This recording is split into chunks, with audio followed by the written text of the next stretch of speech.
শৃঙ্খলা কমিটির সদস্য সচিব, মহানগর বিএনপি সাধারণ সম্পাদক ইউসুফ মোল্লা টিপুর সহ নেত্রী আপনাদেরকে অনুরোধ জানিয়েছে আপনারা নিজ নিজ দায়িত্ব পালন করুন।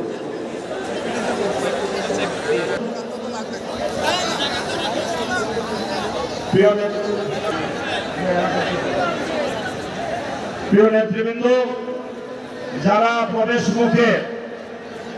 প্রবেশ মুখে দাঁড়িয়ে আছেন উল্টা, আপনাদের সকলকে আমরা অনুরোধ জানাবো আজকের এই সকলকে সহযোগিতা করার জন্য।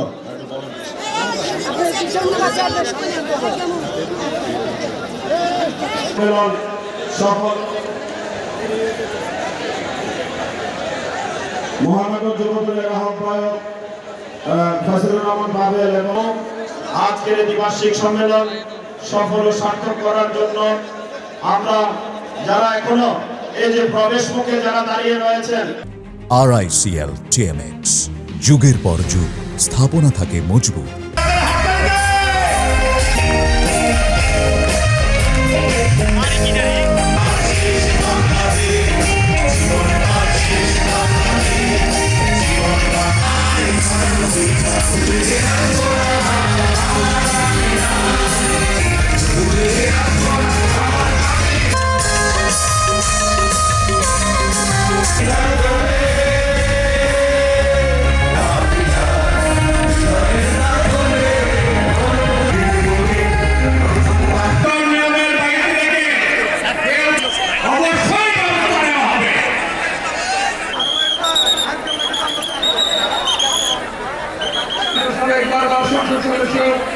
বাংলাদেশ সরকারের সাবেক যোগাযোগ দেশ বন্ধু আজকের অনুষ্ঠানের প্রধান বক্তা জননেতা বাংলাদেশ সরকারের সাবেক বাণিজ্য উপদেষ্টা সন্তান জননেতা জনাব হাজী আমিনুর রশিদ ইয়াসিন এবং বিশ্ববিদ্যালয়ের আসন অলঙ্কৃত করেছেন কুমিল্লা বিভাগীয় করার জন্য।